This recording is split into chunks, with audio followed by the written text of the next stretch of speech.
ఆయన యెరూషలేములో చేసిన ప్రతి పనికి ఒక సమయం ఉంది, సందర్భం ఉంది. ఆ సందర్భాన్ని బట్టి ఈరోజు ఆయన బేతనియాలో నుండి బయలుదేరాడు. మీ మనసులో బేతనియా అనేది ఒక గ్రామమని, ఆ గ్రామం నుండి యేసు తన శిష్యులతో వస్తున్నాడని ఇప్పుడే మీరు ఫిక్స్ అయిపోవాలి. ఇప్పుడు బేతనియా నుండి ఆయన వస్తున్నప్పుడు ఈ యొక్క వృత్తాంతం, ఈ సోమవారం జరిగిన వృత్తాంతాన్ని అంతటినే కూడా 3 సువార్తలలో రాసించారండి. మత్తయి సువార్త 21వ అధ్యాయంలో, మార్కు సువార్త 11వ అధ్యాయంలో, లూకా సువార్త 19వ అధ్యాయంలో వీటిని లిఖించుంచారు. మరి ఒకే విషయాన్ని ఆయా సువార్త రచయితలు వారి యొక్క దృక్కోణము నుండి, అంటే వారికున్న ఆలోచన పరంపరల నుండి అదే భావాన్ని వారి సువార్తలలో అదే విషయాన్ని చెప్పటాన్ని ఏమని పిలుస్తారంటే సినోప్టిక్ గాస్పెల్ అని పిలుస్తారు. అంటే ఒకే పోలిక గల సమాంతర సువార్తలు. ఈ సమాంతర సువార్తలు, ఈ 3 సువార్తలు ఉన్నా ఈ 3 సువార్తలలో నుండి నా సౌలభ్యం కొరకు, నాకు ఎక్కువగా సబ్జెక్టు విస్తృత కొరకు నేను ఎంచుకున్న భాగం ఏమిటంటే మార్కు సువార్తలో నుండి 11వ అధ్యాయము 12 నుండి 14 వచనాలు. మరునాడు వారు బేతనియా నుండి వెళ్ళుచూ ఉండగా ఆయన ఆకలి కొని ఆకులు గల ఒక అంజూరపు చెట్టును దూరము నుండి చూచి దాని మీద ఏమైనా దొరుకునేమో అని వచ్చాను. దాని యొద్దకు వచ్చి చూడగా ఆకులు తప్ప మరేమియూ కనబడలేదు. ఎలయనగా అది అంజూరపు పండ్ల కాలము కాదు. అందుకాయన ఇక మీదట ఎన్నటికి నీ పండ్లు ఎవరును తినకుందురుగాక అని చెప్పాను. ఇది ఆయన శిష్యులు వినిరి. వారు యెరూషలేమునకు వచ్చినప్పుడు ఆయన దేవాలయము ప్రవేశించి దేవాలయములో క్రయ విక్రయములు చేయు వారిని వెళ్ళగొట్టి నారంభించి రోకలు మార్చి వారి బొల్లలను, గువ్వలమ్మి వారి పీటలను పడదోసి దేవాలయము గుండా ఏ పాత్ర అయినను ఎవరిని తేనియ్యకుండెను. మరియు ఆయన బోధించుచు నా మందిరము సమస్తమైన అన్యజనులకు ప్రార్థనా మందిరం అనబడును అని వ్రాయబడలేదా? అయితే మీరు దానిని దొంగలకుగా చేచితిరి అనెను. శాస్త్రులను ప్రధాన యాజకులను ఆ మాట విని జనసమూహమంతయు ఆయన బోధకు బహుగా ఆశ్చర్యపడుట చూచి ఆయనకు భయపడి ఆయనను ఎలాగూ సంహరించుదుమా అని ఆ సమయము చూచుచుండిరి. సాయంకాలమైనప్పుడు ఆయన పట్టణంలో నుండి బయలుదేరి. ఇదంతా ఎందుకు చెప్పానంటే ఆయన రావటము మీకు తెలియాలి, ఆయన తిరిగి వెళ్ళటము కూడా మీకు తెలియాలి. లేకపోతే ఇంత వాక్యం నేను ఎప్పుడు చదివించను. ఆయన పట్టణములో నుండి బయలుదేరి. మరి 8 వచనాలలోనూ మనం 2 ప్రసంగాలను వినబోతూ ఉన్నాం. ఒక ప్రసంగం ఏమిటంటే శపించబడిన అంజూరపు చెట్టు. మరి ఒక ప్రసంగం ఏమిటంటే ఆలయము శుద్ధి చేయబడటం. మార్కు సువార్త 11 నుండి 11వ అధ్యాయం 12, 14 వచనాలు ముందుగా మనము ధ్యానం చేసుకుంటే అందులో 3 వచనాల్లో ఈ అంజూరపు చెట్టు ఎందుకు శపించబడినది అనేది మనకి అవగాహన అవుతుంది. మరి ఆయన సోమవారం బేతనియా నుండి యెరూషలేముకు వస్తున్నారు కదా. ఆ వస్తూ ఉన్నప్పుడు యేసు ప్రభువుకి ఆకలేసిందట. మీకు వెంటనే ఒక సందేహం వచ్చేస్తుంది, ఆయనకు ఆకలేటండి, ఆయన దేవుడు కదా అని. ఆయన దేవుడే, ఆయన పరిపూర్ణమైన దేవుడు, అదే రీతిగా పరిపూర్ణమైన మానవుడు. మానవుడైన ప్రతి వాడికి జీవక్రియలు సమానంగానే ఉంటాయి. ఆకలి ఉంటుంది, నిద్ర ఉంటుంది, దాహం ఉంటుంది. యేసుకు ఆకలేసింది. ఆ దూరము నుండి అంజూరపు చెట్టును చూశారు. ఎక్కడి నుండి చూశారండి ఆయన? అంజూరపు చెట్టును చూశారు. దూరము నుండి చూశారు. దూరము నుండి చూసి దాని దగ్గర ఏమైనా మనకు దొరికినేమని దగ్గరికి వచ్చారు. ఎందుకు? ఏమైనా దొరుకుతుందేమో అని. అంటే మన భాషలో చెప్పుకోవాలంటే జూమ్ చేసి చూశారన్నమాట. జూమ్ చేసి చూసినప్పుడు ఏమైనా కనపడుతున్నాయా, ఏమైనా నాకు దొరుకుతాయా అని ఆయన ఆశతో చూశారు. డ్రీమ్ బాట్ 0227 అనే ఇన్స్టాగ్రామ్ అకౌంట్ నుండి ఒక పోస్ట్ పెట్టారు ఒక ఉత్సాహకుడు. ఆ ఇన్స్టాగ్రామ్ అకౌంట్లో ఒక వీడియో ఉంటుంది. ఆ వీడియోలో ఆయన పెట్టిన పోస్ట్ ఏంటంటే, ఒక అందమైన యువతి కన్నీరు కారుస్తూ ఉంది. ఆ పక్కన ఆయన భర్త ఉన్నాడు, ఆమె భర్త ఉన్నాడు. ఆ భర్త ఆ భార్య యొక్క కన్నీరుని చిన్న చెప్పులో పట్టాడు. కన్నీరు ఎలా కారుతుంది, చెప్పులో పట్టాడు. అంటే చిన్న బౌల్లో పట్టాడు. పట్టి ఈ కన్నీటిని తీసుకెళ్ళి మైక్రోస్కోప్లో జూమ్ చేసి చూశాడు. అక్కడ స్క్రీన్ మీద ఏమని కనపడుతున్నాయట? ఆ కన్నీటిలో పట్టు చీరలు కనపడుతున్నాయట, నగలు కనపడుతున్నాయట, విదేశీ పర్యటనలు కనపడుతున్నాయట, ఆమె హృదయంలో ఉన్న కోరికలన్నీ ఒక్కొక్కటి కనపడుతున్నాయట. చూసారా? ఒక వ్యక్తి యొక్క హృదయాన్ని మనం జూమ్ చేసి చూస్తే చాలా కనపడతాయి. ఇక్కడ భర్తలు ఉన్నారు. మీ భార్య యొక్క హృదయాన్ని జూమ్ చేసి చూస్తే పట్టు చీర కనపడ్డదంటే నువ్వు ఒక 10,000కి పని చెప్పినట్టే. ఏదైనా ఒక నగ కనపడ్డదంటే నీ పర్సు మొత్తం ఖాళీ అయిపోయినట్టే. కాబట్టి మనము మనుషుల్ని జూమ్ చేస్తూ ఉన్నప్పుడు వారిలో ఉన్న అసలు విషయాలు మనకే తెలుస్తూ ఉంటుంటాయి. యేసు ప్రభు అక్కడ జూమ్ చేసి చూసినప్పుడు, తీక్షణముగా చూసినప్పుడు, దగ్గరగా చూసినప్పుడు, ఆ చెట్టులో ఏముందని గ్రహించినప్పుడు అక్కడ ఏమీ లేదు. ఏమున్నాయంటే ఆకులు మాత్రమే ఉన్నాయి. ఆకులు ఉన్నాయి.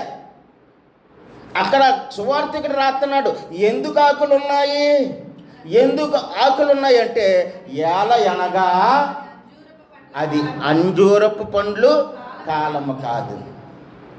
అది అంజూరపు పండ్లు కాలము కాదు. మరి ఏంటి యేసు ప్రభు వారు దాన్ని ఎందుకు శపిస్తున్నారు? దాని మీద ఎందుకు కోపిస్తున్నారు? ఆయనకి కాలగమనాలు తెలియవా? ఆయనకి ఏ చెట్టు ఎలాగ ఎప్పుడు కాస్తాదో, పూస్తాదో, పండుతుందో తెలియదా? అన్నీ తెలుసు ఆయనకి. అక్కడ అంజూరపు చెట్టు ఉంది, అంజూరపు పండ్లు కాలము కాదని తెలుసు. నాకు అనిపించింది ఒకసారి చదువుతున్నప్పుడు, ఏంటి దేవుడు ఎంత కఠినమైన హృదయం గలవాడా, ఎంత దారుణంగా ఆలోచిస్తాడా? అది అంజూరపు పండ్లు కాసే కాలం కాదు కదా. మామిడి చెట్టు ఉందంటే వేసవి కాలాన్నే దాని పళ్ళు మనకు వస్తాయి. ముంజిగా నువ్వు ఎప్పుడైనా శీతాకాలాన్ని తింటావా? తినం. ఏ కాలమో ఏ పండు కావాలో శీతాఫలము శీతాకాలాన్నే వస్తుంది. మరి యేసుకి ఇది తెలుసు. తెలిసిన ఆయన ఆ చెట్టు దగ్గరికి ఎందుకు వచ్చాడంటే, మనము ఇంకా కొంచెం లోతుకెళ్తే ఇక్కడ ఒక ప్రశ్న వేసుకుంటే, అది అంజూరపు పండ్ల కాలం కాదు, కానీ ఇక్కడ మధ్యప్రాచ్యం అనగా పాలస్తీనా ప్రాంతంలో అంజూరపు పంట సంవత్సరానికి 2 సార్లు వస్తుంది. ఆ ప్రాంతంలో అంజూరపు చెట్లటండి సంవత్సరానికే 2 సార్లు కాస్తాయి. ఒకటి ఏమిటంటే మొదటి పంట అంటారు. మనకి ఎలాగా తొలకరి పంట, దాలవా సారవా అని ఎలాగనుకుంటామో రైతులుంటే, వాళ్ళకి మొదటి పంట మార్చి ఏప్రిల్ నెలల్లో వస్తుంది. దాన్ని వసంతకాలం అంటారు. అప్పుడు వస్తుంది. ఆ పంటకే ఎర్లీ పిగ్స్ కాస్తాయి. పిగ్స్ అంటే పందులు కాదు, FIGS పిగ్స్, PIGS కాదు, అంజూరపు పండ్లు. ఎర్లీ ఫిగ్స్ అంటారు వాటిని. అంటే తొలికాపు. ఒక్కొక్కసారి మనకు మార్కెట్లో అనాసకాయలు, పునాసకాయలు అని మామిడికాయలు అమ్ముతూ ఉంటుంటారు. అది కాలం కాదు, అసలు ఆ కాయలు అమ్ముతారు. అలాగే ఆ తొలి కాపు అనేది అక్కడ కాస్తుంది, ప్రారంభ కాపు. దాన్ని బ్రాబ్ ఫిగ్స్ అని కూడా అంటారు. మరి ఇవి ఎలా ఉంటాయంటే పండవ కానీ చిన్న సైజు కాయల్లాగా ఉంటాయి, చిన్న సైజు కాయల్లాగా ఉంటాయి. అంజూరపు చెట్టుకి రెండో పంట ఏంటంటే జూలై సెప్టెంబర్ నెలలో వస్తుంది. రెండో పంట ఎప్పుడు వస్తుంది? జూలై సెప్టెంబర్ నెలలో. ఇదే అసలైన పంట. ఈ పంట పెద్ద కాయలు కాస్తుంది. దీని కాయలు చాలా మధురంగా తీయగా ఉంటాయి, చక్కగా వారు భుజిస్తూ ఉంటుంటారు. కాబట్టి పాలస్తీనా దేశంలో ఎన్ని రకాల పంటలు పండుతున్నాయండి? 2 రకాలు. ఒకటి ఏంటంటే మొదటి దశ పంట, రెండవది రెండవ దశ పంట. ఇప్పుడు యేసు ప్రభు వారు వస్తున్న కాలము మొదటి దశ పంట కాలంలో ఆయన వస్తున్నారు. ఈ మొదటి దశ పంట కాలంలో ఆయన ఆ దారంట వెళ్తూ ఉంటే ఆ చెట్టుకు ఆకులు మాత్రమే ఉన్నాయి. ఏదైనా అంజూరపు చెట్టుకు ఆకులు ఉన్నాయంటే తప్పకుండా కాయలు ఉండాలి. ఆకులుంటే కాయలు డెఫినెట్గా ఉండాలి అందులోని. మన మామిడి చెట్టు ఉంది, అది మంచు కాలంలో, మంచు కురిసే కాలంలో అది ఏం చేస్తుంది? ఆకులు రాల్చేస్తుంది, చిగురిస్తుంది. చిగురించి ఆకులు వస్తున్నప్పుడు ఆ తర్వాత పూత వస్తుంది. అక్కడ ఆ చెట్టు అలా కాదు, ఆ చెట్టు అలాగే కాదు. ముందు పూతే ప్రారంభమవుతుంది, తర్వాత ఆకులు వస్తాయి. అంటే కాయ తయారవుతుంది, కాయ వెంబడి ఆకులు వస్తాయి. అంటే ఒక్కొక్కసారి ఏం జరుగుతుందట, పూత ఆకు కూడా ఒకేసారి వచ్చేస్తుంది. మరి ఆకు తొందరగా ఎదుగుతుంది కదా కాయ కంటే. కాబట్టి ఆకులు విస్తారంగా చెట్టుకున్నాయి, చక్కగా ఉన్నాయి, దట్టంగా ఉన్నాయి. అప్పుడు ప్రభు ఏమనుకుంటారు, మరి ఆకులు ఉన్నాయి కాబట్టి దీనికి కాయలు కంపల్సరీ ఉండాలి, కాయలు కంపల్సరీ ఉండాలి. మరి ఆయన చూసినప్పుడు కాయలు లేవు. ఈ ముందు వచ్చే పంట ఈ చెట్టు ఏం చేస్తుందంటే ఒక్కొక్కసారి పాత కొమ్మల మీదే పిందులేసేస్తుందట. నిజానికి చూస్తే అంజూరపు చెట్టు పువ్వులు పుయ్యదండి. అంజూరపు చెట్టు పూలు పుయ్యదు. అన్ని చెట్లు ఇప్పుడు మామిడి పూత ఉంది, ముందు పూత వచ్చి తర్వాత పిండి వచ్చి తర్వాత పండు వస్తుంది. దీనికి పూలు ఉండవు. ఆ మొగ్గలోనే పూలు ఉంటాయి. ఆ మొగ్గే కాయగా మారిపోతుంది. ఆ మొగ్గే తినడానికి మధురంగా తయారవుతుంది. మరి ఈ ఆకులున్న ఈ చెట్టును చూసినప్పుడు మరి యేసు ప్రభు వారు ఏమనుకుంటారంటే దీనికి కాయలున్నాయి, ఈ కాయలు భుజించవచ్చు అని అనుకుంటారు. అయితే ఇది పాత కొమ్మ మీద పూత పూసి పాత కొమ్మ ఆకుల చేత కప్పబడింది. ఇది ఒక ఆత్మీయ మర్మమై ఉంది. ఇది ఒక ఆత్మీయమైన మర్మమై ఇంకా ఆకులు రాల్చలేదు, పాత కొమ్మ మీద వచ్చేసింది. ఈ పాత కొమ్మ మోసే ధర్మశాస్త్రము, మోసే ఆచారాలు, మోసే సంప్రదాయాలు, మోసే యొక్క ఉద్దేశాలు వారి మతములో కలిసిపోయి వేషధారణనే ఆకులు ఆ చెట్టు నిండా ఉన్నాయి. ఏ ఆకులు ఉన్నాయండి? వేషధారణనే ఆకులు ఆ చెట్టు నిండా ఉన్నాయి. భక్తి మాత్రము వాళ్ళకి ఎంత మాత్రమో లేదు. దేవుని మీద భయం లేదు, దేవుని మీద భక్తి లేదు. ఆచారాలా చక్కగా చేసేస్తున్నారు. మరి అన్నీ కూడా ఆచార సంబంధమైన విషయాల్లో వాళ్ళు ముందుంటున్నారు. హృదయము దేవుడికి ఇచ్చే విషయంలో వారు ఎంతో వెనకబడి ఉన్నారు. కాబట్టి యేసు ప్రభు అక్కడికి వచ్చి వారు ఫలించలేని ఆ ఇజ్రాయేలీయుల యొక్క ఆత్మీయ స్థితి, అంజూరపు చెట్టు ఎప్పుడు కూడానే ఇజ్రాయేలీ దేశానికి, ఇజ్రాయేలు ప్రజకే పోల్చబడుతుంది. ఆత్మీయ స్థితి లేని, ఆ దేవుని యొక్క ఆశీర్వాదాలు పొందుతున్న తిరస్కార బుద్ధి గల వారిని ఏం చేశాడంటే ఆ చెట్టు వలె ఆ చెట్టును శపించినట్టే, అంటే అంజూరపు చెట్టుని శపించాడంటే దేవుడు ఆ దేశం మీదకి కూడా ఆ శాపము రాబోతుందని అక్కడ ప్రకటించాడు, రాబోతుందని అక్కడ ప్రకటించాడు. కాబట్టి మరి ఈ శపించబడిన ఈ ఇజ్రాయేలు జనాంగము చల్లాచెదురైపోయింది. ఇంచుమించు 70 క్రీస్తు శకము 70వ సంవత్సరంలో టైటస్ చక్రవర్తి వారిని చిన్నాభిన్నం చేసేసాడండి. ఆ శాపం ఆ రోజు ఫలించేసింది.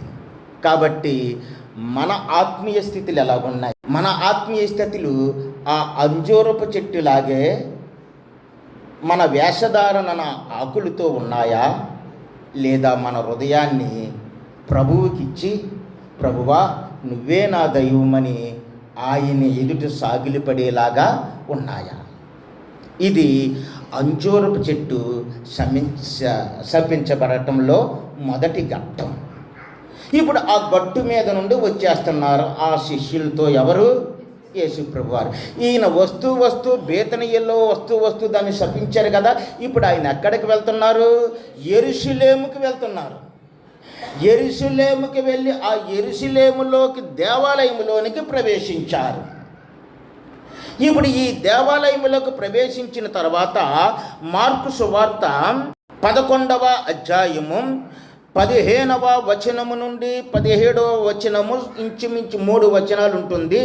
వారు యెరూషలేమునకు వచ్చినప్పుడు ఆయన దేవాలయములో ప్రవేశించి దేవాలయములో క్రయ విక్రయములు చేయు వారిని వెళ్ళగొట్టనారంభించి రోకలు మార్చివారి బల్లలను, గువ్వలమ్మ వారి పీటలను పడదోసి దేవాలయము గుండా ఏ పాత్ర అయినను ఎవనిని తేనీయకుండెను. మరియు ఆయన బోధించుచు, నా మందిరము సమస్తమైన అన్యజనులకు ప్రార్థనా మందిరం అనబడినని వ్రాయబడలేదా? అయితే మీరు దానిని దొంగల గుహగా చేసితిరి అనెను. ప్రియమైన విశ్వాసులారా, ఇక్కడ మనం గమనించవలసింది ఏమిటంటే, ప్రభువారు దేవాలయాన్ని శుద్ధి చేయడానికి వచ్చారు. యేసు ప్రభువారు యెరూషలేము దేవాలయాన్ని ఎన్నిసార్లు శుద్ధి చేశారు? ఇది ఒకసారేనా? కాదు. యేసు ప్రభువారు యెరూషలేము దేవాలయాన్ని 2 సార్లు శుద్ధి చేశారు. ఎన్నిసార్లు అండి? 2 సార్లు. 2 సార్లు శుద్ధి చేశారు. మొదటిసారి శుద్ధి చేసినది సేవా ప్రారంభంలో. ఆయన సేవ ప్రారంభించే ఆ ముందటి ఆ రోజులలో ఆయన యెరూషలేము దేవాలయానికి వెళ్ళారు. యెరూషలేము దేవాలయానికి వెళ్ళి ఆ సేవా ప్రారంభంలో ఆయన మొదటిసారి శుద్ధి చేశారు. ఇది ఎక్కడుంటుందండి అని మీరు నన్ను అడిగితే, యోహాను శుభవార్త 2వ అధ్యాయము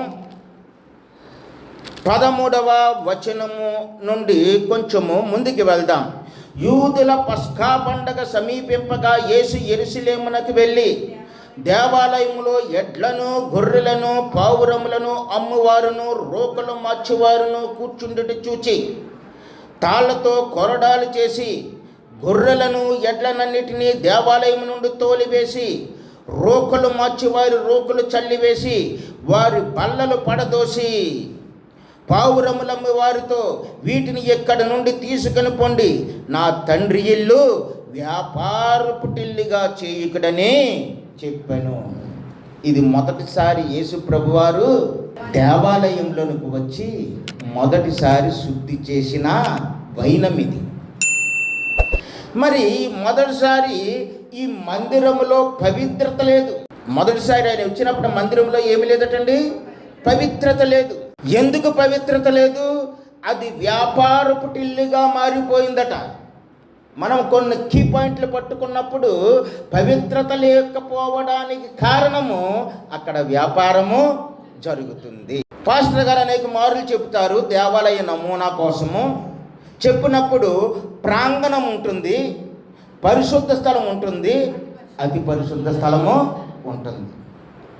అయితే ఆ ప్రాంగణంలో 4 ప్రాంగణాలు ఉన్నాయి. ఏ రోజు కట్టిన దేవాలయంలో యేసు ప్రభు వారి కాలంలో ఆ ప్రాంగణములో 4 ప్రాంగణాలు ఉన్నాయి. ఎన్ని ఉన్నాయండి? 4 ప్రాంగణాలు ఉన్నాయి. ఒకటి ఏమిటంటే అన్యుల ప్రాంగణము, కోర్ట్ ఆఫ్ జెనటిల్స్, అన్యుల ప్రాంగణం. ఈ అన్యుల ప్రాంగణము చాలా పెద్దది. ఈ అన్యుల ప్రాంగణంలోకి యూదులు కాని అన్యులు వచ్చి అక్కడ దేవుణ్ణి ఆరాధించుకోవచ్చు. వాళ్ళ లోపలికి రాకూడదు. వాళ్ళ లోపలికి ఎంత మాత్రమో ఆ ప్రాంగణము దాటి లోనకే రాకూడదు. అన్యుల ప్రాంగణము. అందుకే యెషయా అంటాడు, నా మందిరము ఆ సమస్త అన్యజనులకు మరి ఆయనకి ఎలా తెలుస్తుంది? అన్యుల ప్రాంగణం. ఆ తర్వాత రెండవది ఏమిటంటే స్త్రీల ప్రాంగణము. స్త్రీల కొరకు ఒక ప్రాంగణం ఉంది, ఒక ఏరియా ఉంది. దాన్ని కోర్ట్ ఆఫ్ ఉమెన్ అంటారు. స్త్రీల కొరకు మరొక ప్రాంగణం అది. యూదులైన స్త్రీలు, అన్యుల స్త్రీలు రాకూడదు అక్కడికి. మరలా యూదులైన స్త్రీలు అక్కడికి వచ్చి దేవుణ్ణి ఆరాధించుకోవచ్చు. వారి కొరకు ఏర్పాటు చేయబడిన ప్రాంగణము.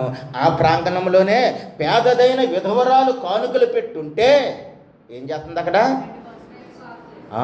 కానుకల పెట్టులో కానుకనేసి. ఇక మూడవది ఏమిటంటే ఇజ్రాయేలీల ప్రాంగణము. ఈ ప్రాంగణంలో ఇజ్రాయేలు పురుషులు రావచ్చు. ఆ పురుషులు వచ్చి దేవుణ్ణి ఆరాధించుకోవచ్చు. బలిపీఠంలోకి దగ్గరగా ఉంటారు. ఆ బలులు ఎలాగిస్తున్నారు, ఏ రీతిగా ఇస్తున్నారు, అదంతా క్లోజ్గా చూడొచ్చు. అదంతా క్లోజ్గా. మరి వీరు ఇజ్రాయేలీలను పురుషులు మాత్రమే అక్కడ ఉండాలి ఆరాధనకు.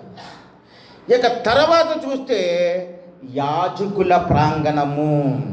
ఏముందండి అక్కడ? యాజకులు ఉంటారు అక్కడ చాలామంది.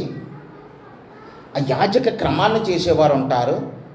ఆ యాజక క్రమాన్ని చేసేవాళ్ళు ఆ ప్రాంగణంలో ఉండి బలులను అర్పిస్తూ ఉంటారు.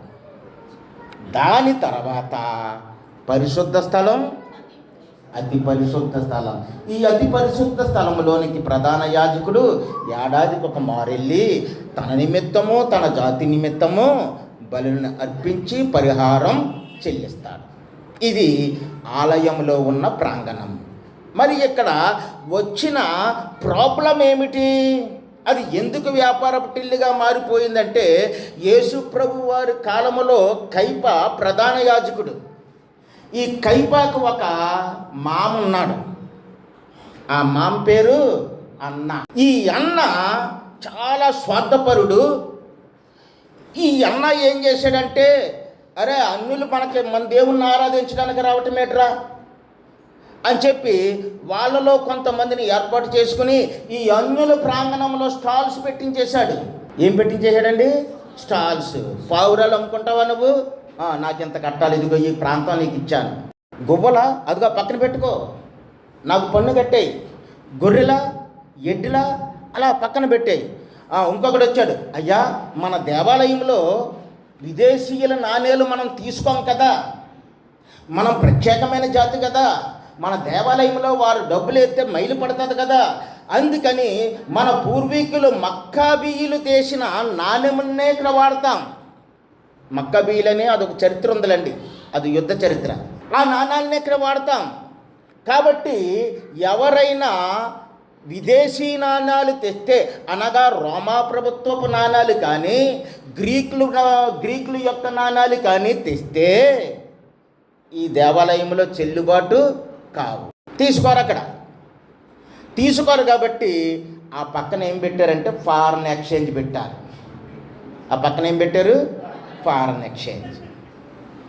ఈ ఫారెన్ ఎక్స్చేంజ్ పెట్టి విదేశీ మారకపు నిధులు మార్చుకోవడానికి ఒక ఎక్స్చేంజ్ పెట్టారు. ఇప్పుడు ఎవరన్నా ఈవిడ ఎక్కడో చెదిరిపోయి ఎక్కడ చెదిరిపోయినా యూదుడు అనేవాడు పస్కా పండగకి రావాలా, అది వాళ్ళ నియమం. మరి అక్కడ ఈ దేవాలయం సొమ్ము ఎక్కడ ఉంటుంది? వాళ్ళు బ్రతుకు అన్ని రోజుల కాలంలో బ్రతుకుతున్నారు. గ్రీకులు డబ్బులు ఉంటాయి, రోమియోలు డబ్బులు ఉంటాయి. అయ్యే పట్టుకుని వచ్చారు. అవి పట్టుకుని వస్తే అవి చల్లవు కదా. అందుకని ఆ స్టాల్ దగ్గరికి వెళ్ళి, అయ్యా ఇదిగో మేము రోమా ప్రభుత్వ కాయిన్స్ తెచ్చాము, మాకు దేవాలయపు కాయిన్స్ ఇవ్వండి అని చెప్పి ఈ కాయిన్స్ తీసుకుని ఆ కాయిన్స్ ఇచ్చారు. ఇలాగ ఈ దేవాలయం అంతా పక్షులతోటి పశువులతోటి మారక ఆ రోకలను మార్చడంతో వ్యాపారమయమైపోయింది. అందుకే ప్రభువారు ఏమన్నారంటే, నా మందిరమును నా తండ్రి ఇళ్ళను, ఏమన్నారండి అక్కడ?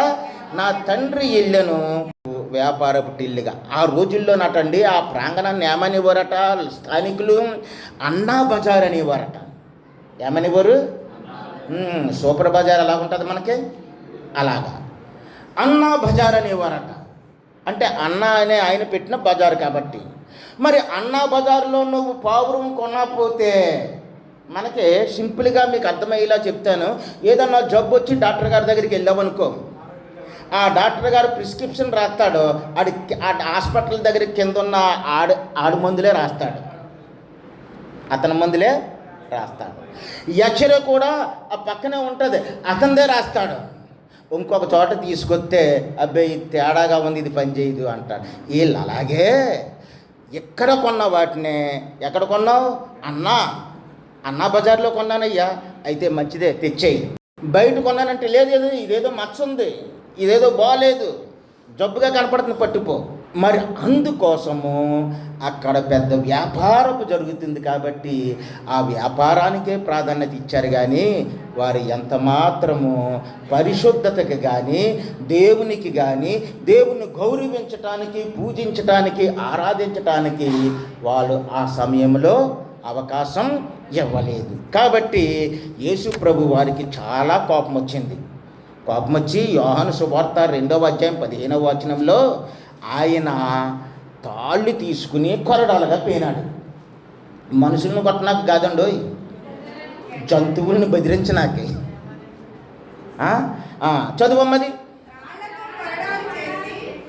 ఒకరు చదవండి. తాళ్లతో కొరడాలు చేసి గొర్రెలను ఎడ్లన్నిటినీ దేవాలయంలో నుండి ఎక్కడికి తోలివేశాడండి? బయటికి తోలివేశాడు. అలాగే పావురములు అమ్మేవారిని, రోకలు మార్చేవారు బల్లలను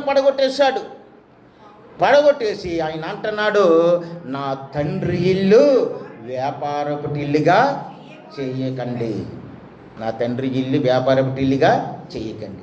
సరే, అది తండ్రి ఇల్లు, అది దేవాలయము వ్యాపారపు ఇల్లు అయిపోయింది.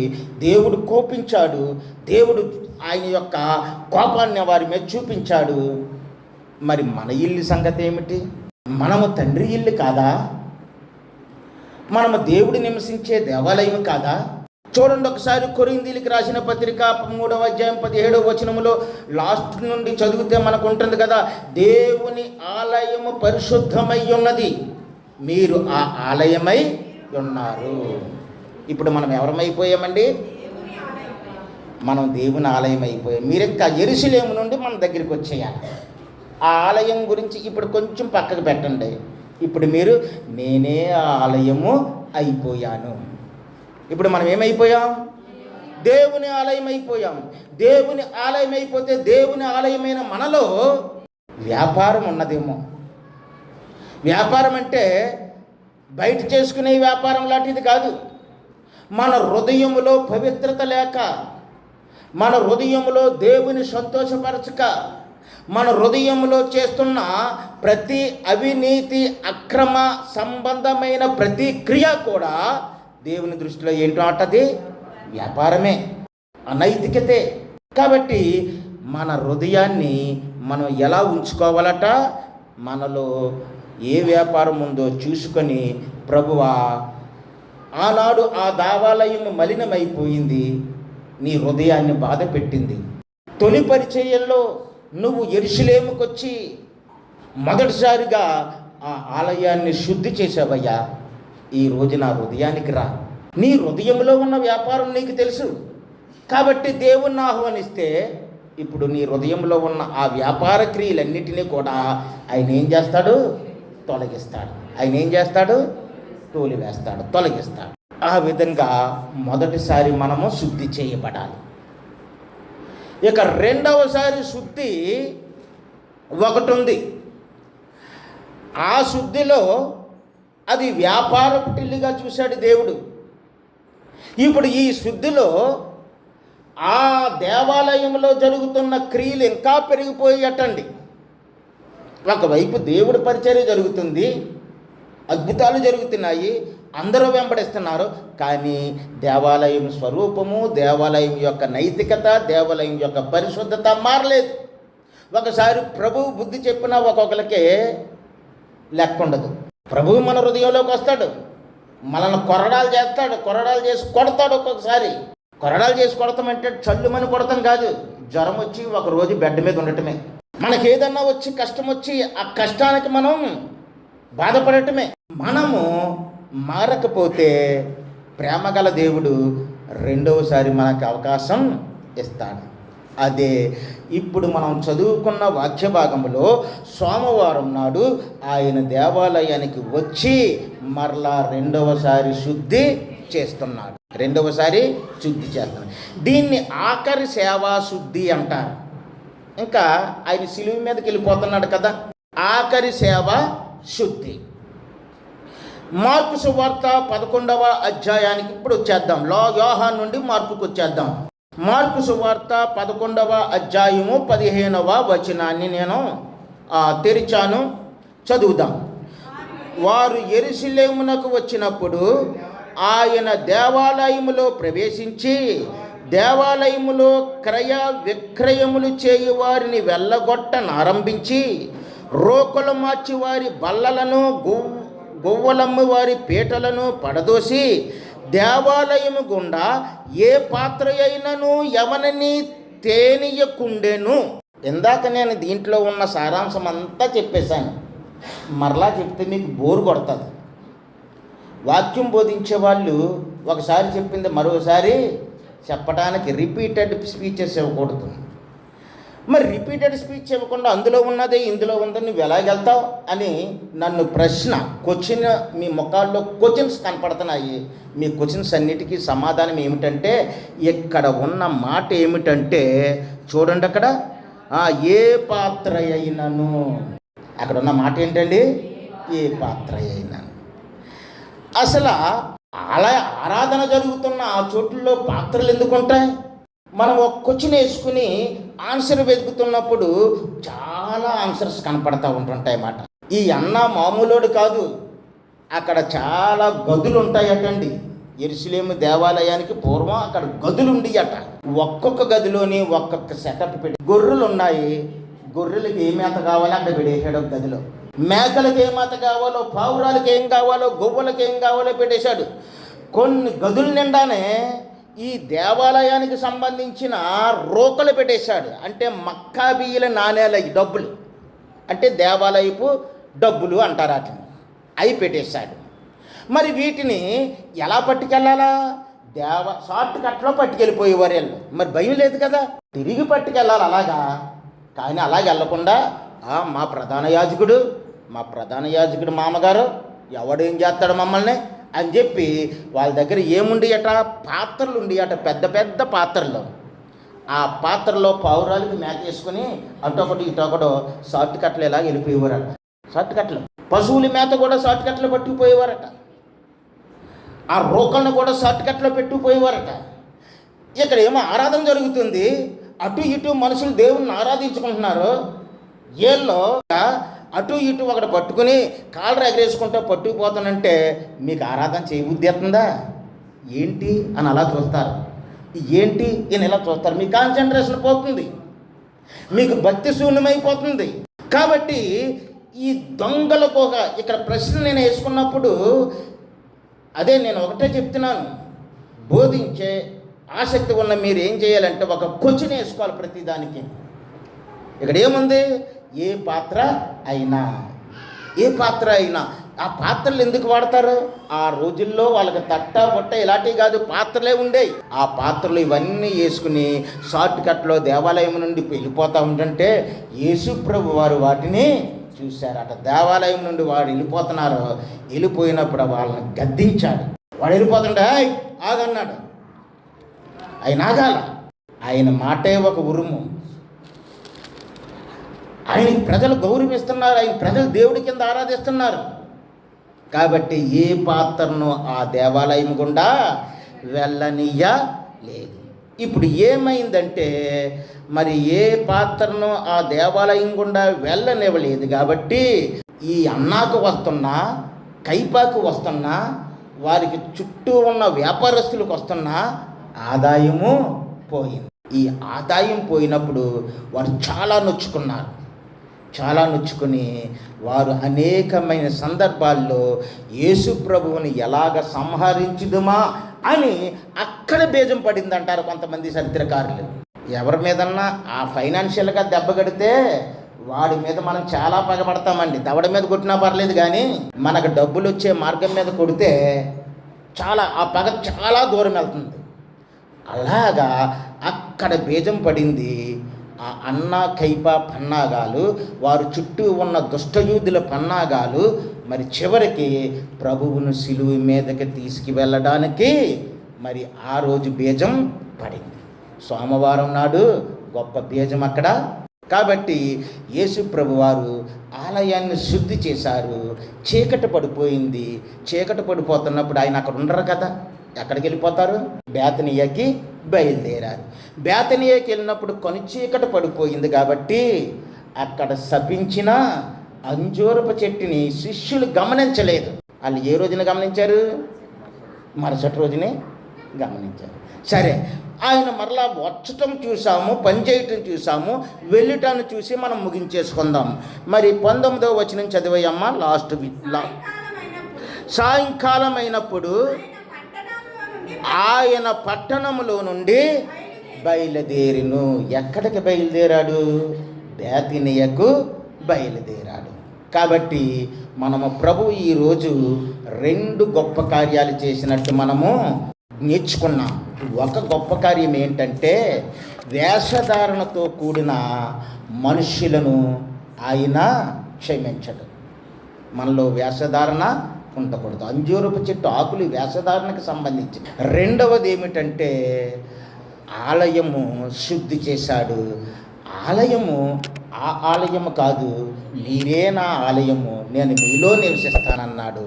మనము ఆయన శుద్ధి చేయడానికి మన హృదయాన్ని తెరిస్తే ఈ ఆఖరుని ఆయన శుద్ధి చేస్తాడు, లేకపోతే తీర్పు జరుగుతుంది.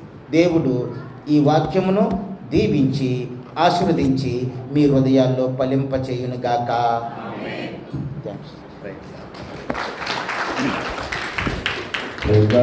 స్తోత్రం.